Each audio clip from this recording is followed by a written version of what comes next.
За сайн байцгаана уу? Та бүхэндээ амралтын өдрийн мэндийг хүргэе. Та бүхэн амралтын өдрөө ая тухтаа сайхан өнгөрөөж байна уу?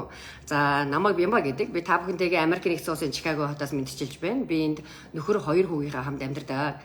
За миний 2 хүү маань болохоор 2 дугаар ангийн, 5 дугаар ангийн 2 бага сургуулийн хүүхдүүд байгаа.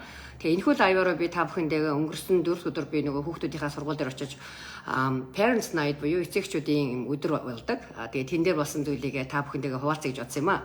За тэрний үе гэхээр манай 2 дугаар анги, 5 дугаар ангийн 2 хүү маань болохоор ингээд манай одоо дүүргийн хувьд болвол ингээ бага сургууль нь ингээ бас хөөрхөн өргөн дотроо юм салбарлсан байдаг. Жишээлхэд бэлтгэлэг 1-р анги одоо нэг сургууль, тэгээ 2-оос 2 3 дугаар анги нь бас нэг сургууль, тэгээ 4 5 дугаар анги нь нэг сургууль, тэгээ 6 дугаар ангиасаа ерөнхийдөө болвол middle school буюу дунд сургууль руу явдаг байгаа. За тэгээд тэнд нэг ингээд би урд нь бол энийг би бас нөгөө том хүүхд маань ингээд явж байгаа сурж байгаа учраас би бол энэ системийг бол мэднэ. Тэгтээ би нэг тэнд урд нь бол тийм нэг их яасан хөөрхөн юм бэ л гэснээс тийм анхаарал нэг тавьж байгаагүй юм байлээ. За тэр нь болохоор юу юм? Тэр нь болохоор ер нь урамшууллын систем юм багмаа. Тэгээд би сая нэлээд багшаас нь тэрнийг нэлээд лавлж асуусан. Тэгээд тэрнийг та бүхэнтэйгээ хуваалцах гэсэн юм аа. За тэр урамшууллын систем нь яаж ажилладаг бэ гэхээр манай одоо 2 дугаар ангийн хүүхд маань бүх сургуулийнх нь багш нар нь ингээ өөрийн гэсэн одоо нөгөө мөнгөтэй ингээд нөгөө цаасан мөнгөтэй байдаг. Сургуульдны мөнгөтэй. Тэгээд ингээд багш нар ингээ өөрсдөө нөгөө ингээд юуныхаа ингээ пайдаа ингээ нөгөө үнэмлэхээ ингээ баян ингээ хөзөөндөө зүүж явдаг. Тэрнийхээ ард ингээ бүх сургуулийн багш нар, ажилчид одоо бүх хүмүүсийн мөнгөтэй явж байдаг. За тэгээд тэрнийхээ болохоор хүүхдүүд тэр мөнгийг earn хийх буюу өөртөө одоо олж авах хэрэгтэй. Тэр нь болохоор ерөөсөө манай 2 3 дугаар ангийн тэр сургуулийн програм нь болохоор хүүхдүүдийг болвол одоо аль хэрэг хүүхдүүдтэй одоо тий найрсаг хандж гэн, хүндлэлтэй хандж гэн, хийж байгаа зүйлдээ хэр одоо responsible буюу одоо хариуцлагатай хандж байгаас нь хүүхдүүдийг урамшуулдаг байгаа. За тэгээд одоо жишээлбэл ангидаа хэрвээ хүүхэд сайн байх юм бол багш нь мөнгөөр одоо тий урамшуулна тий одоо шагнана. Тэгээ годомж одоо гадаа парк дээр тоглох, одоо коридороор явах даа ч юм уу тий. За тэр тусмаа нөгөө хоолоо идчих ч юм уу. Ийм үед ингээ хүүхдүүд ингээд одоо good manner буюу ингээд сайн одоо үйлдэл хийж байгаа тий. Одоо сайн behave хийж байгаа хүүхдүүдэд тэгж мөнгөөр урамшуул тэр мөнгөө цуглуулдаг байгаа. Тэгээд сургуульд нь тийм дэлгүүр байдаг. Тэгээд тэр дэлгүүрээс худалдаа авал тэр мөнгөөр хийдэг байгаа. За хийдэг гэж би нэг урд нь мэдчихсэн. Би багшаас нь сая нэлээд лавж асуулаа л да. Тэгэхээр нөгөө ангид нь тийм нөгөө одоо ингээд хоорондын эцэгчүүд бас хөөрхөн хоорондоо ярилцаад тэгээ багш нь бодгсон чинь аягүй хөөрхөн ингээд нөгөө хошин болгож ярьж байна. Тэгээ хүүхдүүд ингээд нөгөө өөрсөндөө ингээд мөнгөтэй алга та нар хаардаг эцэгчүүд нь хэлж байна. Хүүхд болгоны ширээн дээр нэг юм жижигхэн юм нөгөө ziploc bag нь ингээд мөнгүүд нь байгаа аахгүй ингээд одоо хичээл ороод 2-7 хоног нь бас хөөрхөн хүүхдүүд ингээд мөнгө цуглуулсан байна. Тэгээ хүүхдүүд ингээ янз янзын тэр мөнгөндөө тийм үйлдэл гаргадаг байна. Жишээлхэд одоо ингээд зарим хүүхд мөнгө авангадаа үгүй ч одоо дэлгүүрээс ингээд дорн ингээ нөгөө мөнгө үрдэг ах нь шүү дээ тий.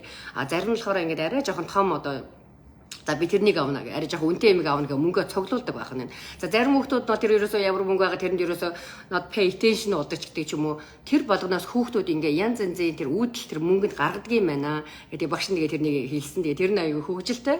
Тэгээ тэрүүгээрээ хүүхдүүдэд ерөөсөө тэр сургуулийн програм үндсэн өөрсдийнх нь хичээл сургуулигаа үзэж байгаа. Тэгтээ тэндээсээ нөгөө нэг энэ мөнгөтэй яаж харилцах вэ зүгээр тэр сургуулийн тэр системд нь оруулсан учраас хүүхдүүд ингээд бараг нөгөө автоматар тэрний чинь ингээд үйлдэлд яваад ингээд тэр юунд ингээд далд хумсарт нь сууж идэг юм байна гэдэг би тэндээс олж харлаа. Тэгээ би яагаад энийг бүр ингээд авч та бүхэндээ ингээд хэлье хуваалцъя гэж бодсон бэ гэхээр би одоо ингээд коучүүдтэйгээ ярилцаад ингээд 40 лайв тийг яваад байгаа шүү дээ. Тэгээ тэнд болоод ингээд ерөөсө мөнгө айгүй чухал байна гэдгийг л аягуулсаа ойлгосон. Тэгээд энэ мөнгөний үнцэн гэдэг зүйлийг бид бүхэн ерөөсөө бага наснаас ойлгох хэрэгтэй юм байна. Энэ ерөөсөө бага наснаас ойлгож бага наснд нь ер нь суучдах юм байна. Тэгэл манай Монголын сайхан үг байдаг штэ. Хүн болох багаасаа энэ ерөөсөө хүний төлөвшил тэр зүйлүүч ерөөсөө энэ бага наснд суудаг юм байна. Бага наснд минь хэн одоо бид бүхнийг одоо хүмүүжүүлж байгаа, өсгөж байгаа эцэг гэх мэдээж гэр бүлийн орчин хамгийн чухал. Тэндээс олж авсан ихтгэл үнэмшлэрэл ер нь одоо ингээд дараа дараагийн амьдралыг ер нь хүн хийгээд яваад идэм байна гэж ойлгосон юм аа. Тэгээд за манай 5 дугаар ангийн хүүхд маань ийм дараа одоо чи манай 5 дугаар анги ч одоо бас хөөргөн юу болж штэ том болж штэ. Тэгсэн чинь 5 дугаар ангийнх нь багш нь энгийн үйлдэл хийдэг байна. 5 дугаар ангийн багш нь болохоор өөрийн гэсэн банктай, өөрийн нэрмжит банктай. Тэгээ банк нас юм мөнгөтэй. Тэгээ 5 дугаар ангийн хүүхдүүд нь арай агсан дэвшнэ. Багш нь ингээд юм бүх юм ажил үүргүүд гаргаад ирсэн, ажлын оронтоо гаргаад ирсэн. Тэгээ хүүхэд болгон нэг юм ажил сонгож авдаг байх нь. Тэгээ тэр ажлаа гүйцэтгэж 7 хоног болгон цалин авдаг байгаа.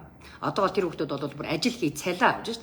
Тэгээд тэр цалингаараа авсан мөнгөө банкнда хийж сэвлэх, инвест хийх гэдэг ингээ хөөхөн юм бас үйлдэлүүд хийдэг. Бас тэр мөнгөтэйгээ яаж харилцахыг тэр бүхэн зааж өгдөг. За энүүгээрээ бас л энэ нөгөө мөнгийг те ямар үн цэнтэйг нь бас яаж тэрнийг олсон мөнгөө бас захиран зарцуулах эрхтэйг нь тэгж зааж өгд юм байна. Тэгээ тэр зүйлийг хараад би энэ удаад бүр багш нараас нь билээ ингэж те энэ ямар очтой яг энэ нь яадгийн гэдгийг бүр ингээд асуугаа тэрэндээ бүр айгуусаа та бүхэнтэйгээ бас хуваалцъя. Магадгүй намайг сонсож байгаа нэг бага сургуулийн багш одоо бүр энэ үнэглэхэд бүр цэцэрлэг сургуулиас энэ бага насны хүүхдэд бол нэлээд тий багаас нь энэ зүйлүүдийг ойлгуулаасай. За одоо гэр бүлдээ ч гэсэн би ээж хүн байна. Одоо ээж аавууд ялгаагүй үр хүүхдэдээ бас энэ мөнгөний үн цэнийг бас ойлгуулаасай. Зааж өгөөсэй. Би надад бол тийм зүйл өөрт минь бол байгаагүй. Тэгээ тийм учраас энийгээ би өөртөө суулгах гэж бас нэлээд зовж байгаа, нэлээд хичээж байгаа. Тэгээ тэрнийг бас үр хүүхдэдээ ч гэсэн одоо би бол Нарав Томсон багштайгаа одоо ажиллаа жил гарan болж байгаа. Би өөртөөгөө маш их ажиллаж байгаа. Тэгээд энэнтэйгээ хард энэнийхээ хажуугараас өөр хүүхдүүдтэйгээ бас ажиллаа явж байгаа хүний хувьд бол бас энэ мөнгөний үн цэнийг ойлгуулах гэдэг хичээгээл байгаа л да. Хичээж байгаа. Тэгээ тэрнийг нас ингээд сургууль дээр нас тиймэрхүү зүйлээр нь хийдгийг хараад урд нь бас хийдэг байсныг нэг анзаардгүй байсан. Сая бүр хараад бүр айгу ваа энэ юм биш дээ. Бүр ингэж хүүхдүүдийг багаас нь энийг ойлгуулдаг юм байна. За тэгээд бас нэг зүйл нь болохоор ингээд нөгөө сургуулийн сая ингээд нөгөө хичээлийн сургуулийн програмтай танилцж байгаа. Үнэхээр ингээд гэрийн даалгаврууд хүүхдүүдийг бол гэрийн даалгаврыг нэг шахаад идэггүй. Манай тэгэл бараг нэг ганцхан цаасал гэрийн даалгавар гэж авчирдаг байхгүй юу?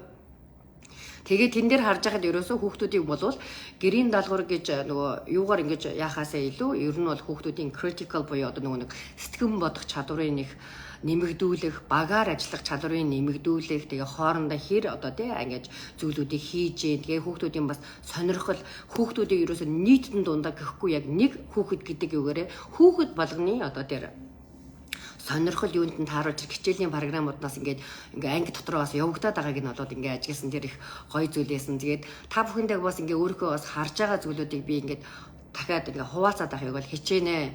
Яагаад ингэж хуваалцаж байгаа юм бэ гэхээр магадгүй хин нэгэнд нь тэгээ бас энэ зүйлээс бас нэг шүүрээд авах idea буюу тийм санааг олоод аваасай гэсэн үндсэн дээр энийг хийж байна. Тэгээд дараагийнхаа зүйлээр би хүүхдүүдийн тэр нөгөө одоо эцэг эхчүүд волонтер буюу одоо ингээ сайн дурын юу сургууль дээр хийдэг байгаа. Тэр талаар бас та бүхэндээ хуваалцнаа өөрийнхөө дуршлагыг. За баярлалаа. Тэгээд та бүхэн минь амралтынхаа өдрийг сайхан өнгөрөөгөөрэй. Баяр таа. Удахгүй тэгээд зочинтой лайваараа уулзцгаая. Баяр таа.